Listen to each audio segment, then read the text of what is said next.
Dude, okay, so this weekend's Coachella. Yes. I'm sure like half of like your staff is missing right now.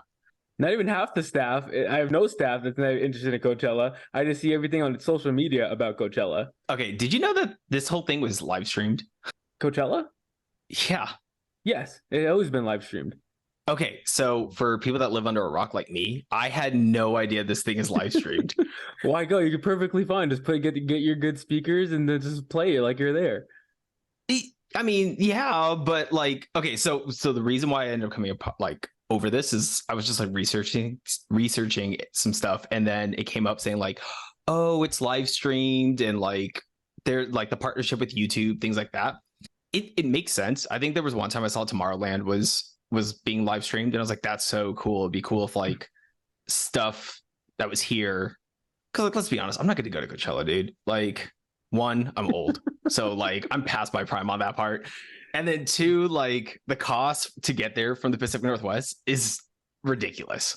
Well, for me, it's just the patience. I just can't stand it anymore. I'm just like, this crowd is gonna be so annoying right now. I just can't.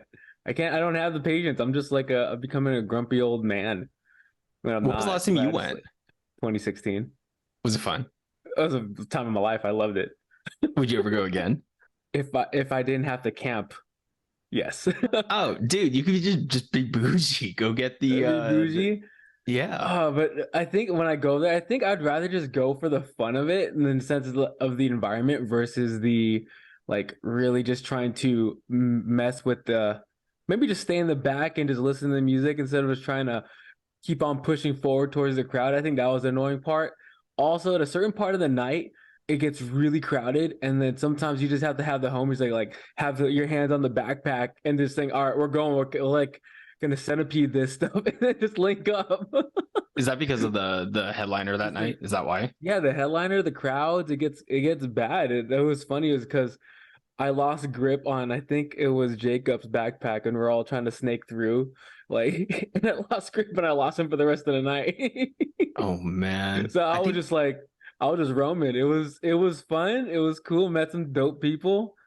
But yeah, I got lost and the receptions, everyone's there, so it's overloaded on network. So it's like kind of hard to get like so I was like, all right, I'm just going back to the camp and see if they're there and then just call it a day. there. So when I was like diving into this, because like obviously I haven't been there, but everyone that we know has probably been there or still goes. Um, so I started going down rabbit hole. I was like, okay, hypothetically speaking, if I wanted to start a music festival, what would it take? I mean, not saying that I ever will, but hypothetically, right? And so I went down a little bit of a rabbit hole. So here, listen to this. So it started in 1999. Okay. Mhm. It's by the same company, Golden Voice, that's still doing it today. But the first festival, actually, they didn't make money.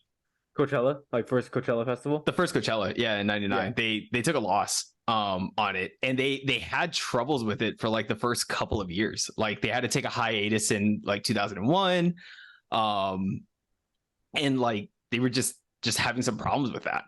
And then after they like restructured everything, um, that's when they like started to really spike. They changed their like focus on who they're wanting to hide, like what is that, headline and those kind of Hmm. things. And then obviously they like really got down the sponsorship piece, right? Like there's companies freaking everywhere throwing money down. And people are spending a ton of money now to like, sleep on dirt. Yo, if you get a bad camping spot though, it was it. If you get there early, you get like the prime grass, The and prime if you grass, that's what the everyone's prime fighting grass, for. yes, because like we got there late because we made a detour and we got stuck in traffic, and then we got in the back lot and it was like hard dirt, like grass, but it was like packed in hard. Was It this week was one or not week comfy. two? This is weekend one, Oh, so not even like one weekend's worth of not people even just one destroying the weekend. stuff. Yeah, it was like I was like, holy crap. And then yeah, we met up with some friends. Like who was it? I think it was like E Doe's group. Hmm. And then they were able to get like prime spot in the front like that year. And it was like, damn, this is nice grass. I was laying down on it like this is like a cloud. The top thing was literally the fact that like grass versus dirt. Like, Yes, correct. But that grass, Continue on here on the timeline of Coachella. Oh man. So then so I was like, okay, cool. The history's like fascinating. They went from zero to something. They got all the big names. Now they have like this hype. In 2019, before the whole 2020 like closed down and everything like that, Mm-hmm. they don't publicly post any of their revenues, but they were expected to make $100 million that year. God Yeah, dang. that's some serious cash coming through. And like I can only imagine. I mean, this year with like Bad Bunny, Blackpink, Frank Ocean, like the I mean, Blackpink by themselves, low key could probably bring in everybody. But then you got Bad Bunny, who's like the number one streamed person globally for the past 3 years. Like, oh yeah, they're bringing it in. Oh, it's crazy though. I think what was it, Coachella? Like more headliner was more derived to hip hop, and then at a certain point, like in 2013, 2014, it started shifting when I saw it. It was more like just more of a hybrid of everything. I think it was derived more of a hip hop thing more than anything. I mean, Blackpink is like K-pop, isn't it? Yeah. I think it makes sense. You just bring in a headliner for like different generations or different like genres, and then when people see the pricing, they're like, "Well, I'm already spending X amount of money to be What are there." you doing this? No, it was a smart play on diversifying the performers. But I was like, oh, it would have been. I think there was one year when I learned about Coachella was when they did the Tupac hologram. I think that was Coachella. Oh yeah, I do remember that. Tupac hologram. Didn't they also do Michael Jackson that same year? I don't know, but I was a kid. I was not even like, what is Coachella? No, it was not that long ago, was it? Okay, it was 2012. Okay, it I was was like, definitely a while ago. I was sophomore year of college, and I still have not known. That's like good. I just learned about freshman year as I learned about EDM. So what is this? I'm like, what is this? I just know like J. Cole coming into college, and when I was 2011, J. Cole were coming in, and then what is this? Just beats. I was like, I have no idea. I was super sheltered when it came to music. I just knew the rock and roll from my dad, nice little Motown from my mom, and sprinkle some 90s hip hop and a little bit more as with my brothers. And when it came to what the heck's EDM, like, yeah, it was a thing. And then everyone's like, oh, Tupac holograms, let's go Coachella. Then this is all just spiral. Oh my God. I'm like, that's so cool. So yeah. Once I saw that, I was like, I gotta go to Coachella.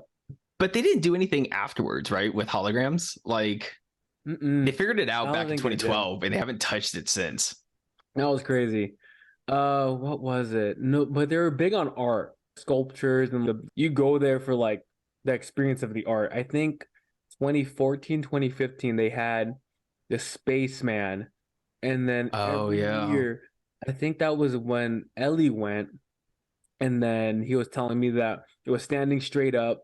Day two was like on a 45 slant. I was like, he was weird. And then like on the third or final day, it was like flighting, like it was like up.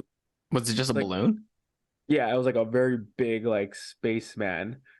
Like, but they sometimes they do some cool stuff. Like every day they would change the art, or sometimes it would just stay. Like I think one year was a butterfly. It was like one in a cocoon, and then you can see it like slowly opening, and then the third day was like a butterfly. Oh, that's cool. Yeah, I mean, the only time I've been down there is for Stagecoach, and they definitely don't have those things. yeah. You are a country guy, so that's your cup of tea right there.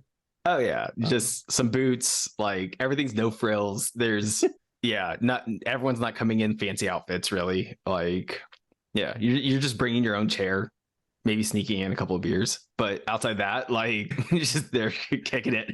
I just can't do country, man. I just can't. The vibes I can go with, but the music I just can't. Like by vibes, I just mean like, let's just hang out, chill, and drink some beers, or just and just hang out and have a good time. But the music makes me So want the to get up from my ambiance that it chair. comes with, Yes. you got to give it a try. We'll see what happens. That's gonna Uh, be a very hard. If you get me into country, that is definitely like an achievement for you. Kane Brown, September man. What is that in Seattle? Yes. You gonna Yes. are you going solo? Or are you gonna bring No, I'll fly your ass up here. Sorry, I got work. I can't do it. Oh. All right.